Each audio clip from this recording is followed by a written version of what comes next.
Good morning बच्चों। आप लोग कैसे हैं? हम लोगों ने सी टेट की तैयारी के लिए जो सी टेट का पहला पेपर है चाइल्ड डेवलपमेंट एंड पेडागोगी, बाल विकास एवं शिक्षा शास्त्र, उसमें हम लोगों ने एक टॉपिक शुरू किया था असेसमेंट एंड इवोल्यूशन स्टडी, जिसको हिंदी में आकलन और मूल्यांकन का अध्ययन कहते हैं, जो सी टेट एग्जामिनेशन के लिए बहुत बहुत ही खास टॉपिक है।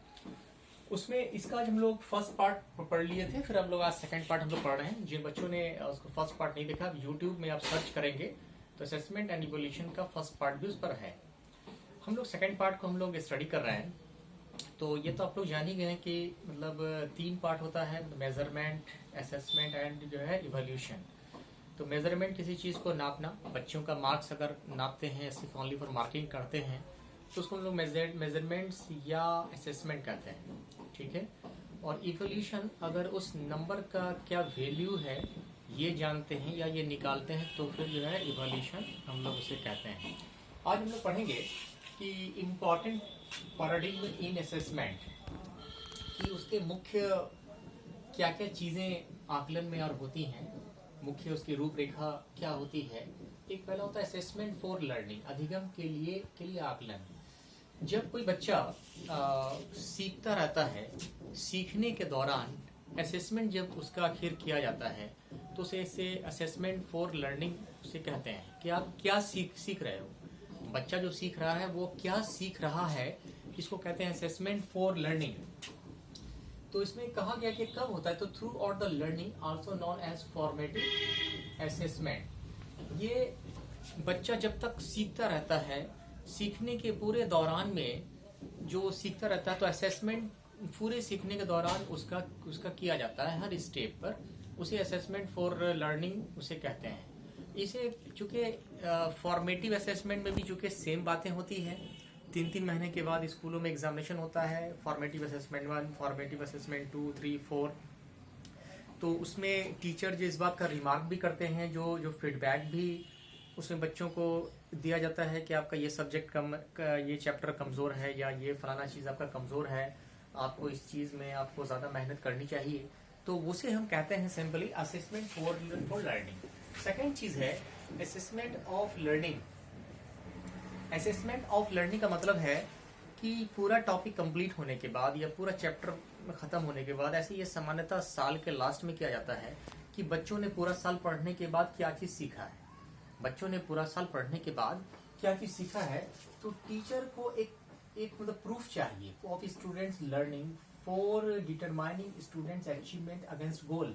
तो उनके पढ़ाने का गोल क्या था, लक्ष्य क्या था, बच्चों का अचीवमेंट उस गोल के कितना करीब है, इस चीज़ का प्रूफ जो है टीचर को चाहिए।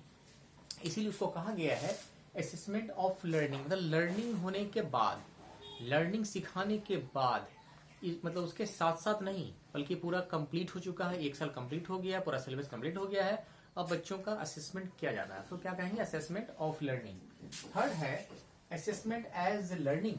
इसमें कोई असेसमेंट बच्चा खुद का करता है कि मैं जो सीख रहा हूँ, मैं क्या सीख रहा हूँ, और वो स्टूडेंट अपना सेल्फ असेसमेंट करता है और सेल्फ मॉनिटर करता है। सेल्फ मॉनिटर का मतलब होता है स्वयं को देखना, परखना कि मैंने जो है क्या सीखा है और किस तरह से मैं जो है सीख सकता हूँ। इसको कहते हैं असेसमेंट एज लर्निंग। उसके बाद फोर्थ है स्कूल बेस्ड असेसमेंट। ये बहुत ही पुरानी विधि है स्कूल बेस्ड असेसमेंट, जो आज तक स्कूलों में लगातार होता आया है कि टीचर्स अपने तरीके से बच्चों का असेसमेंट करते हैं। टीचर को ये फुल्ली अथॉरिटी होती है कि वो टेस्ट किस प्रकार से लें, वो जांच किस प्रकार से स्टूडेंट को सकते हैं।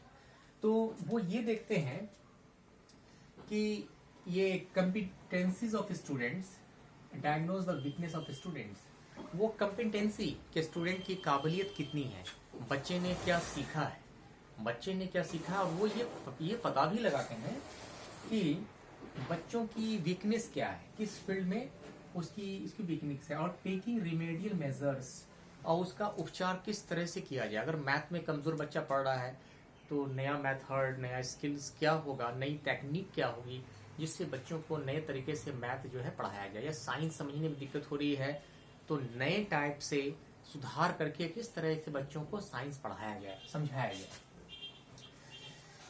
ये उसके बाद आजकल स्कूल बेस्ड असेसमेंट, जिसको कि हम लोग शॉर्ट में SBA कहते हैं, आजकल एक न्यू पैटर्न आ गया है जिसे हम CCE हम लोग कहते हैं। तो थोड़ा सा हम CCE के बारे में आप लोगों को बच्चों बता देना चाहते हैं।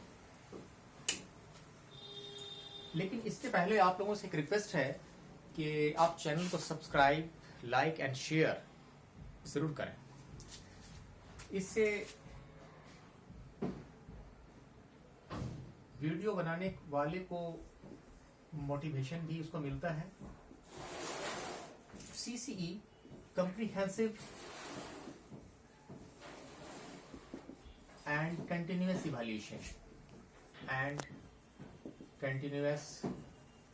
इवोल्यूशन आप लोगों ने एक किताब आजकल देखी होगी बच्चों, CBSE की बुक आप लोगों ने देखी हुई, नहीं भी देखी होगी तो आप लोग उसको देख सकते हैं। उसके ऊपर में लिखा रहता है कि based on CCE pattern. CCE pattern का मतलब ये होता है कि हर एक यूनिट, मान लिया कोई यूनिट है, यूनिट या चैप्टर है, चैप्टर नंबर 1, उस 1 में बहुत सारा छोटा छोटा यूनिट दिया रहता है, 1.1, 1.2, 1.3, 1.4, 1.5, 6, 7, मान लिया कि वो आपको 10 तक दिया गया है। तो हर पार्ट में आपको 1.1 कंप्लीट, अगर 2 पेज का अगर 1.1 है तो कंप्लीट होने के कुछ ऑब्जेक्टिव एंड कुछ वेरी शॉर्ट टाइप के क्वेश्चन होते हैं। टीचर इसका असेसमेंट करने के बाद ही 1.2 को स्टार्ट करते हैं। 1.2 कंप्लीट होगा तो वो 1.3 में जाएंगे, फिर उसके बाद 1.2। ये पूरे चैप्टर में इसी तरह से चलता रहता है। इसीलिए चूंकि ये कॉम्प्रिहेंसिव है, ये पूरा फैला हुआ, पूरी किताब कंप्लीट होनी है इसी टाइप से ही। और कंटिन्यूअस, चूंकि ये कंटिन्यूअस चलता रहेगा 1.1, 1.2, 1.3, 1.4। तो इसीलिए जो आजकल किताब लिखी जाती है तो एक के बाद एक कंप्लीट होगा तो फिर उसके बाद अगला। इसलिए ऐसे असेसमेंट को कहते हैं CCE means comprehensive and continuous evolution, means सतत एवं व्यापक मूल्यांकन। पूरी किताब का मूल्यांकन करना है और वो सतत रूप से मीन्स कंटिन्यूअस रूप से आपको करना है। तो I think assessment and evolution study में CTET में जो क्वेश्चन पूछेगा वो इसी कॉन्सेप्ट पर ही आखिर होगा। नेक्स्ट हम लोग फिर इस पर टॉपिक बनाए, किसी टॉपिक पर कोई खास टॉपिक होगा CTET का, उस पर हम लोग वीडियो जरूर बनाएंगे और हम लोग स्टडी करेंगे। तो आप लोगों से फिर से एक बार रिक्वेस्ट है कि वीडियो को सब्सक्राइब, लाइक एंड शेयर जरूर करें। Okay, thank you for the watching of this video.